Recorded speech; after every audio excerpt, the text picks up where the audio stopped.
Whereas I do find myself probably having that education conversation more with shares and managed funds than I do with property because of that. But the problem is that if you don't dig in and be deliberate around property with the clients, then what happens is sometimes they can find it's too easy. They can jump in, they can go, oh, water's warm, it's great, buy their first property, and then they get the first tenant and it's the tenant from hell. All right. So, and all of a sudden, they're backtracking. Oh, what have we done? All of these things, or they didn't get the rent they were expected, or something goes wrong. And if you haven't educated them, they don't get it. Hello and welcome to the Help My Wealth podcast, Money Rules or Money Rules. Here at Help My Wealth, we are all about empowering financial success in our community of listeners. We hope you find today's topic both informative and helpful. Hi, welcome to the Help My Wealth podcast, Money Rules or Money Rules. My name is Hamish Ferguson, and today Dave Lennox from our Sydney office has decided to interview me on shares versus property, discussing the pros and cons of each asset class. Hope you enjoy, and if you have any ideas for future discussions, please feel free to send us a message. Hamish, great to see you again. How are you? Doing really well, but thanks, Dave. Yeah, it's been a good day. Now, look, you're one of the few mortgage brokers in Australia who have made a very, very successful transition from mortgage broking and financial planning. So you've got both hats, which is mortgage broker, people buying property, people love property, people asking about property, right? And then you're a financial planner, where I guess the principles of financial planning are to spread your risk and stuff.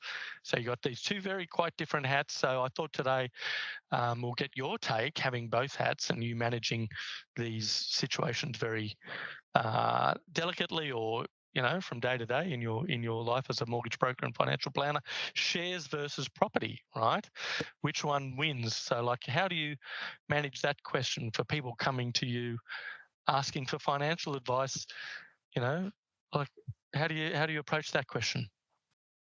If it's all right, I think a good place to start is that, in Australia, I would say that we're quite well regulated, all right? And one of the things that ASIC is very strong on is that financial planners don't go over the line in terms of how they talk about property investment, all right? So we're allowed to talk about it as a general category, all right? But when we start getting into the specifics of it, then we need to partner with a good property investment professional, which are usually real estate qualified and insured, and hopefully follow similar processes to what we do around doing good, diligent research about what we do. All right. Yeah, yep. So when we're talking about shares, what are we talking about? So it could be a whole range of things. So we could be talking about direct shares. We could be talking about what's called managed funds, which is like a pooled investment where you might put in 10 grand and you've got a small portion of, say, 200 different companies or 100 different companies. Could be talking index funds or ETFs as well, which are like managed funds, but they're low cost, probably what they call passive or computer managed type funds. All right. So, but there's thousands of different options in there, so it's very hard to categorize them simply. Okay. Right, so, but coming back to your question, so couple walks in and says, Hamish, shares or property? I guess the first thing I try and do with the couple is get a bit of an understanding of what their history's been. So, have they got family that's invested in one category over the other? Have they heard any success stories or horror stories from people about one category or the other? And because the reality is, even though it's not a reason to pick one, you do have to be a little bit careful that if somebody's had a great journey with property, or they've seen their family buy property, or they've got their own home and that's gone up in value, then they're more prepared to go on that journey if something doesn't quite go right. All right. And I think that is an important thing to recognise, is that the more comfortable and knowledgeable we are about an investment class, then the more committed we're going to be to sticking to the path, whatever happens. All right. So their background and journey, first sort of call it step or question. All right. So the second step or question that I would typically investigate is what we would call their risk profile, which is just their appetite for taking a bit of risk. Are they quite conservative people in their decisions and how they do things? Are they quite, comfortable taking risk? And so, for example, if a couple came in and one of them was a self-employed person, I would, in the back of my brain, go, okay, there's a good chance this person is probably a little bit more comfortable with risk, because as you and I would agree, you don't really get into business unless you're comfortable with a little bit of risk. All right. Mm-hmm. So we've understood their background and what sort of biases or stories they've come to the table with. We've had a bit of a think about their risk profile, and because as a financial advisor, one of the things that we do have to be aware of is when you're going to borrow money to invest, then you need to be comfortable taking a level of risk. All right. So whether that's property or shares, same sort of thing. All right. Okay, but let's just say someone's not borrowing any money and they're going to put, if someone is risk tolerant, someone who is open to risk, what does that mean on the shares versus property spectrum debate? Or, so if I put on my financial planning hat, all right, so a financial planner would say property is a growth asset, all right, so you need to be comfortable with a little bit of risk there, right? Yes. Especially if it's your first time.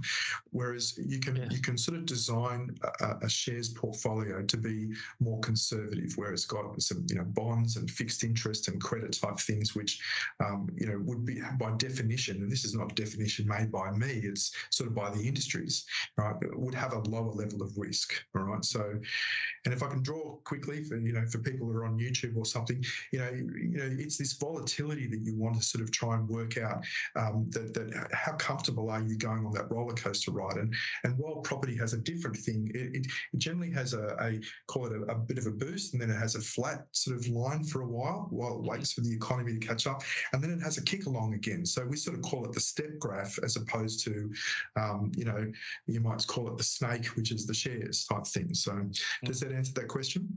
Yeah, it does. I guess for the average Aussie, when you're coming up with the shares versus property, property has the advantage where, doesn't it? It has an inherent advantage because some people might already have one. People drive past them. People see, the papers where things go up and whatever. People have this, certainly in Australia, this innate feeling, that A might be safer, or they just understand it a bit more. So how do you educate people on the shares to bring people up to speed? Because sometimes you look at share graphs and they're very confusing. The pages that have all the stock quotes can be confusing. How do you demystify all of that to make people feel comfortable? So I think what's really important is no matter what, is if you're going to put somebody into an investment, there has to be the right level of education. All right. And what you're touching on is that bias, that inherent bias that people come to the table with. We're a nation that loves property, and we understand property a lot more. So that bias is different. Whereas people tend to have more of almost a nervousness about shares and stocks, because all they know is they see the 6 o'clock news with stock market has gone up by 3% or stock market's gone down by 2%, and they don't really understand why it would go up and down like that. But it's interesting. I had a couple a year ago who actually came to me and said, Hamish, we just want to do shares, we don't want to do property. All right. And I went, oh, okay. And interesting, it had come from a mortgage broker that had referred the couple in. And the reason why was because they saw property as being something that was risky because of tenants. All right. So they didn't understand the process of how do you manage your expectations around tenants. So we spent some time talking about that, and all of a sudden they went, oh, okay, so wait a second, by the time you take out landlord's insurance and you've got a good property manager and you buy something that's not too old, so you're not going to have too many repairs, you're actually minimising or you're reducing that risk level that you're taking. And so the education started to help them on that journey. All right. Whereas I do find myself probably having that education conversation more with shares and managed funds than I do with property because of that. But the problem is that if you don't dig in and be deliberate around property with the clients, then what happens is sometimes they can find it's too easy. They can jump in, they can go, oh, water's warm, it's great, buy their first property, and then they get the first tenant, and it's the tenant from hell. All right. So, and all of a sudden, they're backtracking. Oh, what have we done? All of these things, or they didn't get the rent they were expected, or something goes wrong. And if you haven't educated them, they don't get it. And so the education is really important. And bias isn't bad. So if somebody comes to the table saying, I'm more comfortable with property, that can be a bias that's good, because if you work with it properly, then you can use it as a support, all right? And it's a good thing, all right? It's when the bias is not healthy, or it's been formed in the wrong ways, that you've really got to ask the right questions to slow the person down and go, no, wait a sec. What you're talking about here is not healthy for us to keep going unless we talk about this a bit further. Yep, got it. Now, so you've talked about, in terms of shares versus property, you've talked about the client's history, what they've done in the past. You've talked about their risk appetite, and now you've talked about education, right? So, but the tricky area, and I'll throw this at you, how do you even begin to answer the question, well, which one performs better over time? Like, ultimately, what we're all trying to do is invest and be successful with our investments. Which one? How do you answer the question, which one performs better? I mean, it's a very broad question, but there you go. The floor's yours. Which one performs better? Yeah. Well, as well as I do, that one of the things that all research houses can do is they can manipulate data whichever which way they want. All right, so they can make something look good, look bad. So it was interesting, and unfortunately they stopped this. But one of the first things I will talk about is there was a shares company that for a long time did these 20-year research papers on property versus shares in Australia.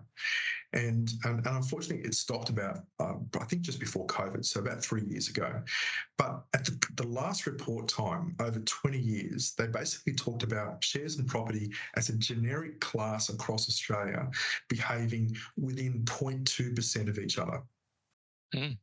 All right. So, and I'm not going to get these numbers right, but let's say it said property performed at 8.65% and shares performed at 8.45%. Right. So it really was that close. All right. So, but the trick in the data is that we're talking about aggregate property across Australia. All right. And we're talking about the whole stock market.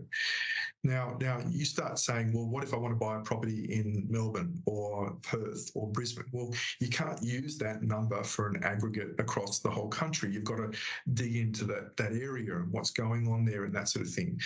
And one of the inherent problems with, call it the two asset classes, is that I can almost mimic the aggregate growth for the stock market quite easily because of the way the investments have been designed. But it's next to impossible to do the same thing with property unless somebody gets to the point where they've got 7 or 8 or 9 properties in different locations in Australia, of different types of property as well. All right. And so that becomes where the data becomes very difficult to manage. But if I start off with that report where it talks about, inherently the two asset classes behave in a very similar fashion.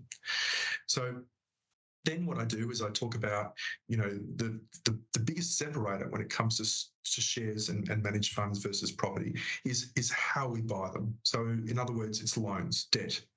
All right. So, and that most people, I think the last figure I saw was 75% of people buy a property with a loan. All right. So, and so when we take that into consideration and when you start to work out how using debt changes the outcome that you achieve, right? It just makes the numbers substantially different. And just to paraphrase, just so people understand that, like I might have $100,000 worth of cash, and that might allow me to buy 100,000 worth of shares in BHP. But if I use that 100,000 as a deposit on a property, I might be able to buy a property worth 500,000 or 600,000. So I've got an asset base of 600 versus 100. I can leverage into property, and if both assets are returning 5%, one's 5% on 100 versus 5% on 500 or 600. Of course, we've got a loan, we've got to pay off, and that all goes into the risk appetite. Blah blah blah. Is that kind of where you're heading? Absolutely. Yeah.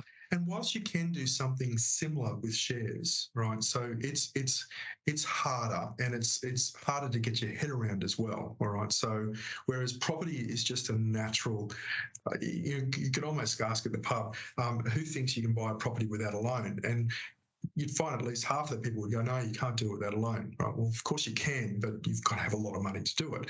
All right. So you get these biases that pop in that talk about, how we do this. So that top line, do they perform differently? Then talking about, what diversification looks like, and then borrowing, that's sort of how I try and answer that question. So again, it's more of almost an education piece rather than just a statement that says one does better than the other. Yeah. All right. Look, so we've gone through the people's history. We're going to wrap this. So in terms of shares versus property, and I understand with your two hats that it feels a little bit fence sitting, right? Because naturally it's difficult. You can't actually, your job is not to steer people one way or the other. It's to look at a bunch of factors, their history, their risk appetite. You need to educate them, because obviously the less education they have on an asset class, that's not a good outcome for the client, for them to not understand what they're doing. That's part of your job. Understanding data, and of course you refer to the fact that big data houses can manipulate things, and that will confuse even professionals, let alone people that aren't in those industries.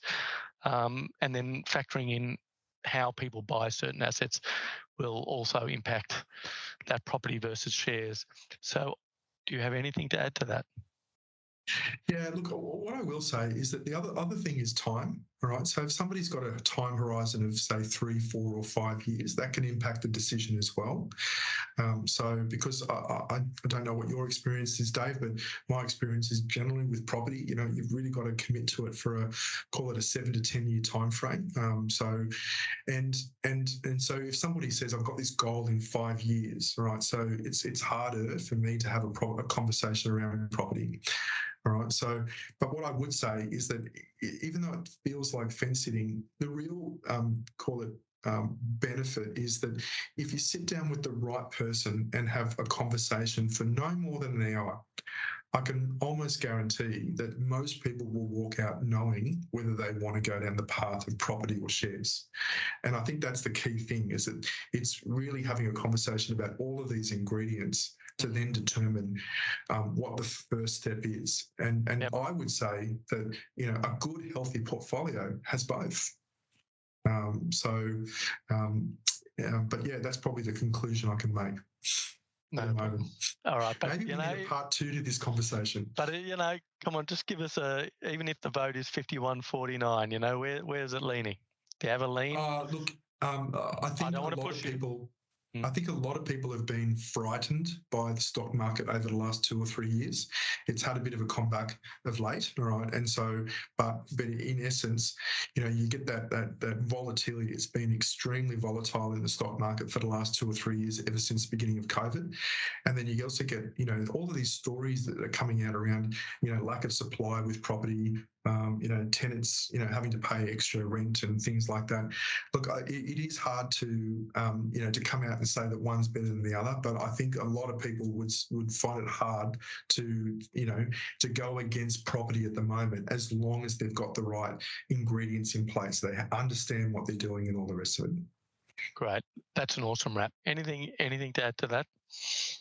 No, all good. All I'm going to do is say that there will be a disclaimer at the bottom of this video, just to help everyone make sure that this isn't personalised advice, and they need to come and see me if they want to dig into the weeds, as we might say. Awesome. Anyway, well, thank you for explaining that to everyone. Really appreciate it. And for all those listening, thank you for your time. Below in the show notes, you'll see details of our website, our contact details, the disclaimer that Hamish mentioned, and we look forward very much to helping you further in your property or shares, your investing. We look forward to dealing with you. Absolutely. Thanks, Dave.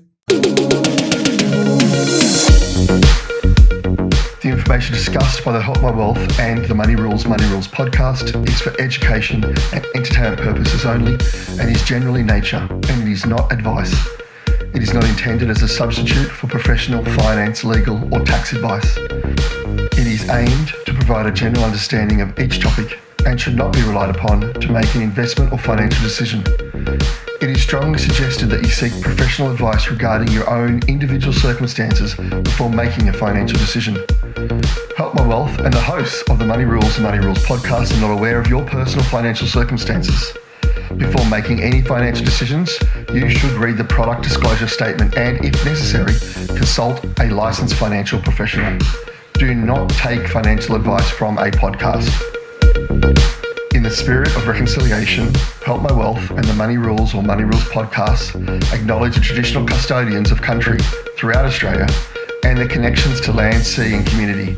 We pay our respects to past, present and emerging elders. We extend that respect to all Aboriginal and Torres Strait Islander people today.